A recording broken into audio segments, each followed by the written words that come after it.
We were 2 days at sea. The PA system came on and said, this force is bound for Tokyo. And right away there was a lot of jubilation. And then afterwards it got real quiet, and I guess everybody was wondering, what am I doing here? We had different briefings every day on kind of what to expect as far as what the terrain was like. One of the Navy gentlemen had been an attaché to Japan, and he gave us several lectures on the culture of the Japanese and what the animal was like, so to speak. We did hours of just sitting in the airplane, thinking and going over and talking and discussing.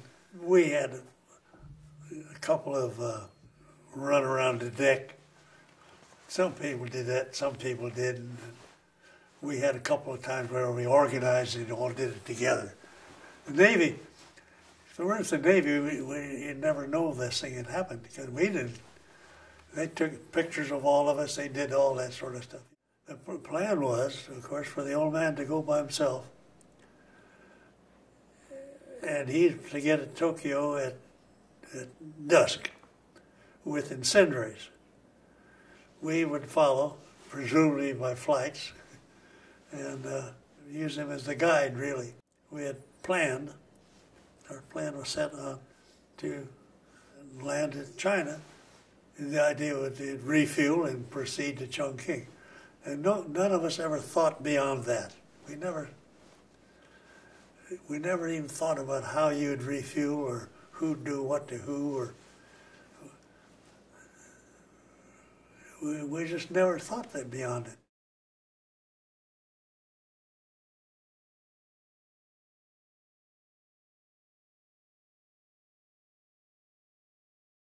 None of us had breakfast.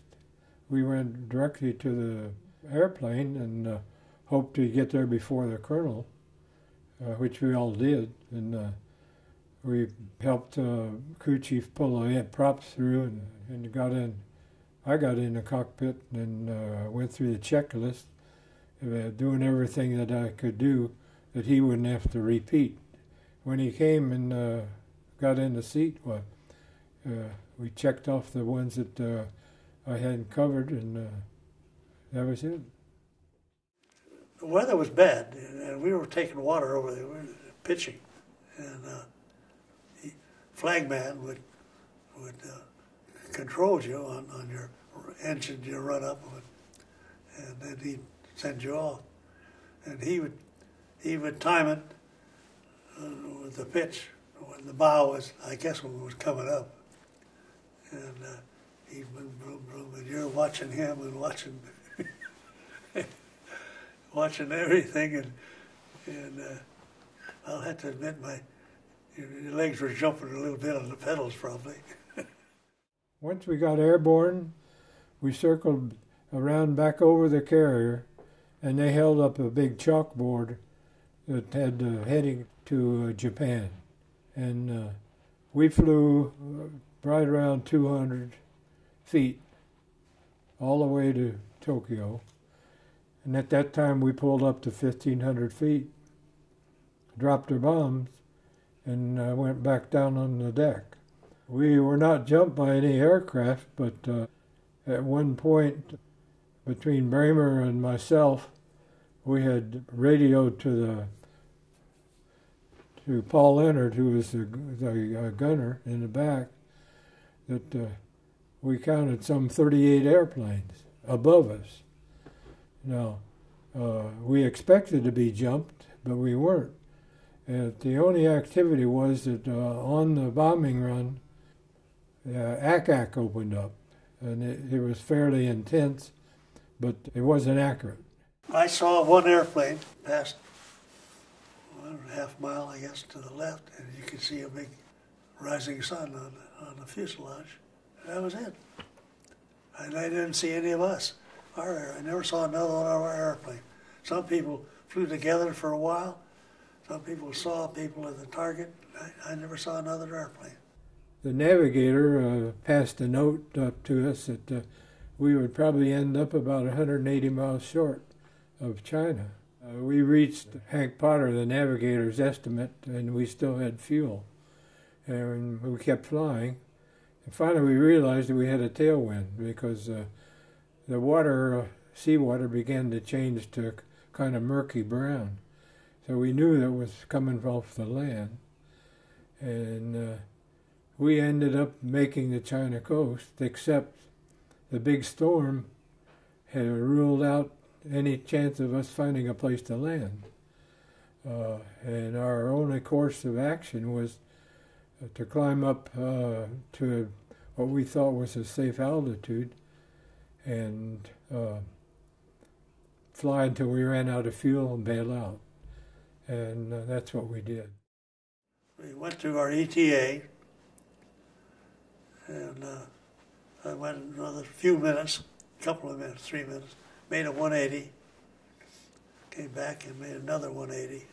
And you could see through the broken clouds some water. We're a river.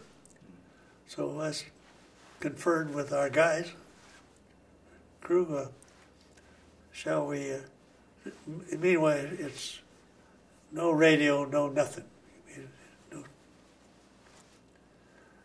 And we completely don't know where we are. 700 miles without a fix. And then we got down below the cloud and realized we're in mountains. No way we can land. So, okay, troops, now it's time. Along with being scared, you were real apprehensive and wondering what was going to happen next. In my case, I probably was the luckiest guy of the whole bunch. My chute drifted over a pine tree, and I ended up about 12 feet off of the ground. I was able to pull enough of my chute in that I made kind of a hammock affair, and I didn't sleep. I know I dozed, but I didn't sleep. And when daylight came, I was being a little bit more nimble then than I am now. I was able to climb down and start walking west, and just like everybody else. I was accosted by a young soldier. He took me to a building that had a table in it, and on the table was a piece of paper that had a sketch of a two-tailed airplane with 5 parachutes coming out of it. I finally got him to take me where they took the artist, so to speak, and took me in this building, and it just happened that it was Colonel Doolittle. Said, "Boy, am I glad to see you," and he congratulated me that I didn't get hurt, and happy that everything was okay with me. In the morning, at daybreak, they'd all get up, we'd walk about a quarter of a mile or so off the field to a cave. And everybody got pictures of us standing outside that cave. And we spent the day there because the Japs were out looking for us, and no doubt about that. So we spent every day that we'd go there. A lot of people kind of look at the Tokyo raid with a jaundiced eye because we lost all the airplanes, whether it was worth it or not. With the arrival, or whatever you want to call it, of the Tokyo raid, it caused them to think twice about all the stuff that they had scattered out, and they sent 2 carriers to Alaska. Now, those 2 carriers evened the odds that the Navy was going to have at Midway. And in consequence, the Navy was able to beat the Japanese Navy, and it was one of the turning points of the war. So looking at it in that light, the raid was more of a success than thought.